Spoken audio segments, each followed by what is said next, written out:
Alright guys, Papa Pepper back once again at the Abundant Harvest Homestead. I originally recorded this video, 9 or 10 hours ago, but the microphone cord was so out of whack, the audio was completely trashed. I'm going to change it up slightly, but I'm basically going to share some of the things I tried to share, because I think it's worth it, and at the moment I feel like people are finally kind of maybe realizing a few things. So the basic premise of this video is that we need to admit we were wrong, and we need to warn them. We have a generation coming up behind us. They're my children's generation, your children's generation, and if they follow in our footsteps, they're going to follow into the same trap that a lot of us fell into.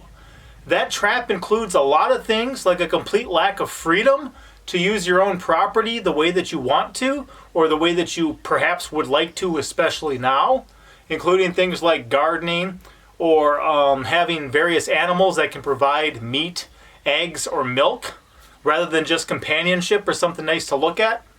It includes things like avoiding debt bondage. From a very young age, we're told, what do you want to be to grow up? And then we're told you need to go to college.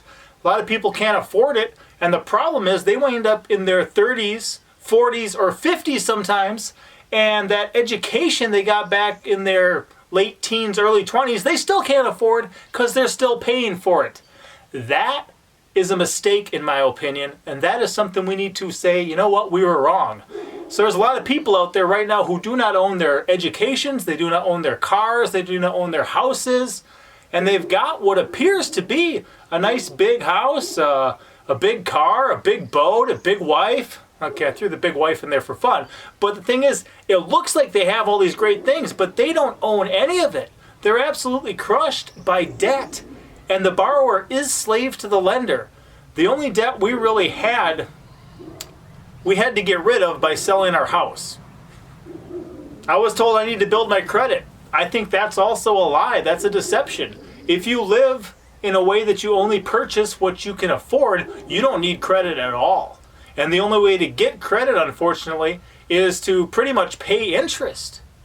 And if you're not paying interest, essentially buying your credit, then your credit score is not going up as far as I understand.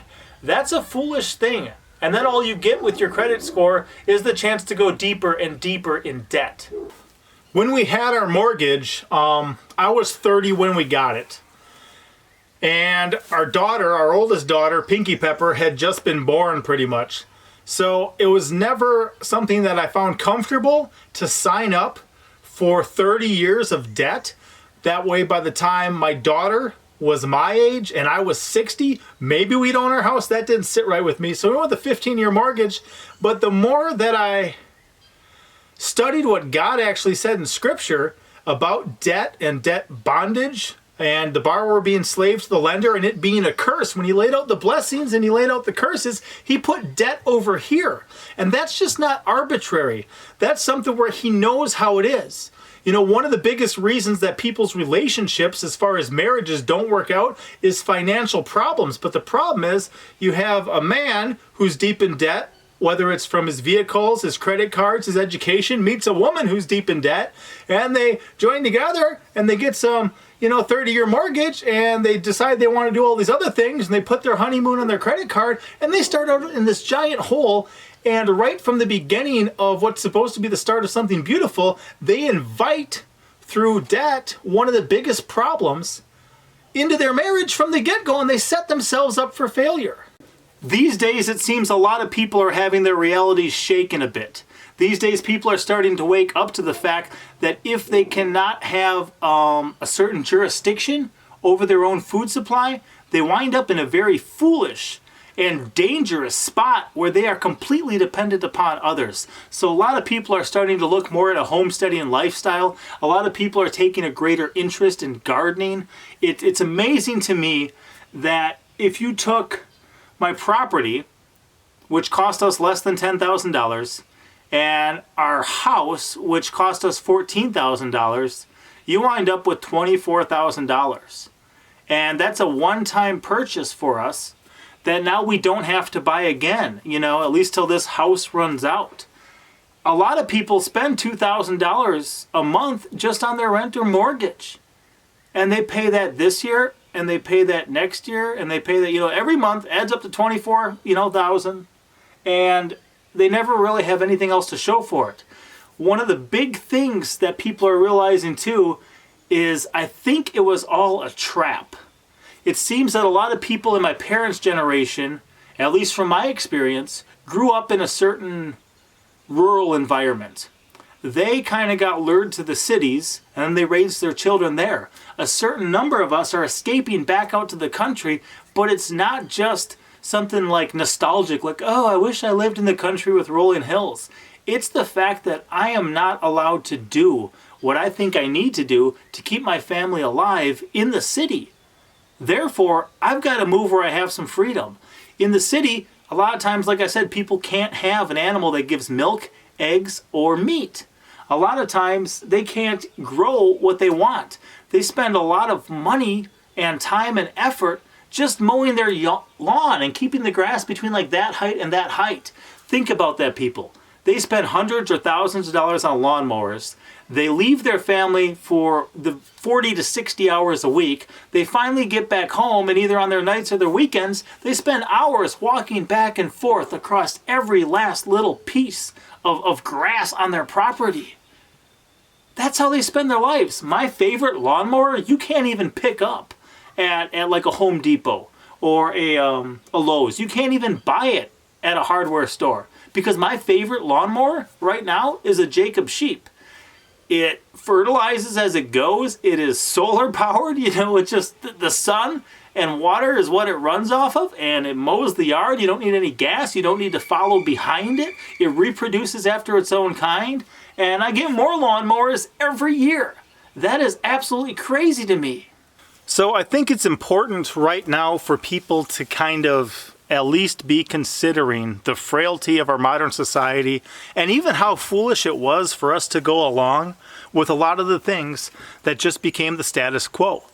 I don't think we need a ton of debt. I don't think we need a completely divided family where mom has to leave, the home all day, the home that they don't own. Dad has to leave the home they don't own all day, and then the children have to leave the home they don't own all day. Right now, a lot of people are being put in a pinch, too, when they're considered maybe non-essential, and they have their own children at home because they don't have the public schools open. This is absolutely interesting and very crazy, and for a while, I've kind of mentioned apartment buildings as kind of almost being like filing cabinets for people, and I don't say that to be mean, it's just that's how it seems to me.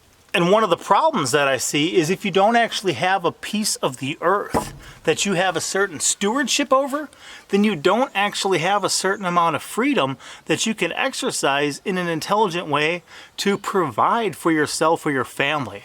So a couple things that I think are going to happen in the near future. One is I think you're going to see property, pretty much like the real estate market, collapse in big cities. Because I think a lot of people aren't going to want to be surrounded by thousands or hundreds of thousands or millions of people. And they're going to realize kind of what a trap it was to get themselves into that type of situation. They're going to realize for what they pay for 1 month of their rent for their little filing cabinet that they can't do much in, they could actually pick up some acreage. That's absolutely crazy, but it's true. And they could actually have a connection back to the real world that God created, that He designed for us to be in, rather than the man-made kind of artificial reality that the cities have become. Another thing is I think you're going to see the rural real estate market start to increase. You're going to see land value go up because a lot of people are going to say it was a trap. I shouldn't have signed up for it. I need to get my freedom now. And while I still have a chance, do things in my generation to set my children up for success. That's one thing that I'm doing. That's one thing that we realized years ago. We needed to make a move. And it was hard and it took a lot of sacrifice. And we definitely don't regret it. But there was real heartache. There was real sacrifice. There was real struggle. But we're very blessed to be where we're at. And even right now, if you look at these like stimulus checks that are coming out to people, a lot of people are very foolish. I heard of people at the local Dollar General. One of the clerks told me the lady walked in and said, "Okay, you've got a $70 allowance for toys." They got the stimulus check. They got their $500 for their child. I don't know what they're doing with the other $430, but they decided that $70 would be wasted on toys that their child just gets to run out and grab. I understand they're probably not used to having their children at home. If they got $70 worth of new toys, that'll probably keep them busy for a week or two, so they don't have to deal with them as much, or set them down in front of the digital babysitter, the television. But that's a terrible idea. Another thing is that a lot of people, it's not really even going to help. Okay, since we don't have, wow, a big pileated woodpecker, the size of a crow, but with its big red head. That is so cool. Wow, I wonder what it's doing in the field. It's pecking at something. But a lot of people, it's not even going to help just because of the amount of monthly bills that they have. One thing that we chose to do was to cross as many bills off the list as we could. Things like our water bill, things like our rent, our mortgage, drop the electricity bill, pay as little as we can. We don't have a car payment. We don't have any debt, so we don't pay any interest. And I think that that's one of the mistakes that a lot of people have made that we need to warn our children about, is when you sign up for debt, you're going to exchange a lot of your life just to go earn money to give to somebody else to pay off on the interest. And your life will be slowly stolen from you, slowly taken. You signed up for it. It was voluntary. But you're going to lose that portion of your life just to pay somebody else for the privilege of a fast food lifestyle, of getting something quick now that you'll have to pay for in the end. I think that's very dangerous. So hopefully a lot of people out there are considering things. I don't know exactly what all it took in our life. A lot of it was just a desire to be together as a family, that when I rose up, when I lied down, when I walked by the way, and when I sat in my house, I could be there present with my family. A lot of it was reading what God said about debt and other things. But I think now a lot more people are really considering things and are probably going to start, voting with their feet, like leaving places like maybe New York, like maybe Michigan, like maybe, California. And they're going to start doing something else other than just the status quo of what's become common here in our country. I don't think it's wise, which is why we've opted out as much as we possibly could. And I think that there's a better life that is available to people if they're willing just to get out there and do it. So I've learned a lot from people's successes, but I've also learned a lot from their mistakes when they're honest. I've warned people about mortgages. I've warned people about loans. I've warned people about debt. They haven't all listened. But I believe that is a mistake I made in my life, and I'm glad that I got rid of it and out of it, and I'm done with it. That's my point of view. That's where I'm coming from. I once met a man with one eye. Okay, one eye was missing. I actually just got done weed whacking. That's why I'm so dirty. There's still some of my property I have to tame by hand that the sheep aren't getting to. So spent a while weed whacking, but I had some pretty good safety glasses on. And the reason is I met a guy in St. Louis once with only one eye, and he told me that you better be sure to have some good safety glasses on when you're weed whacking, because he had some cheap glasses on, and a piece of the weed whacker twine broke off, flew through his glasses into his eye, and now he only has one eye. He was honest about his mistake, and that'll probably stick with me a lot more than a lot of people's successes. So I really hope that people can humble themselves. I really hope that people can evaluate life from just even an intelligent, reasonable point of view. Not everyone's going to want to go biblical, but if we see what God reveals in Scripture, there's a lot of things that just aren't arbitrary. They're there for a reason. And if we would just listen to them and apply them to our life, I think it'd be a lot better for us, which is why that's one thing we're doing personally. So, guys, be safe out there. Be careful out there. Do what you can. If there's any way you can save your stimulus money where you don't need it, I would definitely save it. I don't know how much is coming. I don't know what's all happening. But it's always good to have a savings. And here's the thing, too. I've found that if you act like you have money, you won't. But if you act like you don't, you will. So if you have, all of a sudden a check from the government and you're like, woohoo, I got money, and you start spending it, you won't. You won't have money. It'll run out just like that. But if you're wise about it and you act like you don't have money and you save it and you stick to your normal budget and you do whatever you can normally and you can actually save that up, it may just be able to buy you whatever you desire as far as freedom, as far as an escape, as far as a getting out of, I don't know, what this world's become. I think that when we woke up from the American dream, we realized it was a nightmare, and we didn't want to play that game anymore. Other people are free to, have their opinions. If you want your 2.3 kids and your white picket fence and your whatever 2 3/4 inch, Kentucky bluegrass that's always trimmed every week, go for it. I ain't gonna stop you.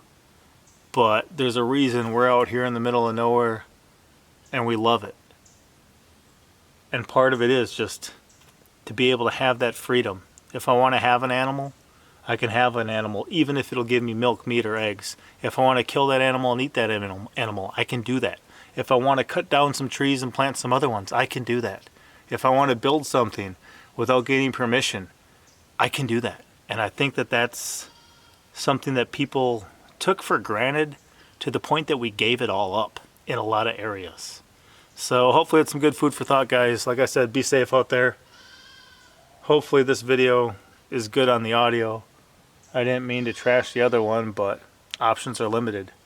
I can't exactly run up to Branson to Best Buy to go pick up a new mic cord just because it broke. I don't even know if I can legally do that right now. If that's essential, if they're open, if I'll get stopped, who knows? So I'll see you guys next time.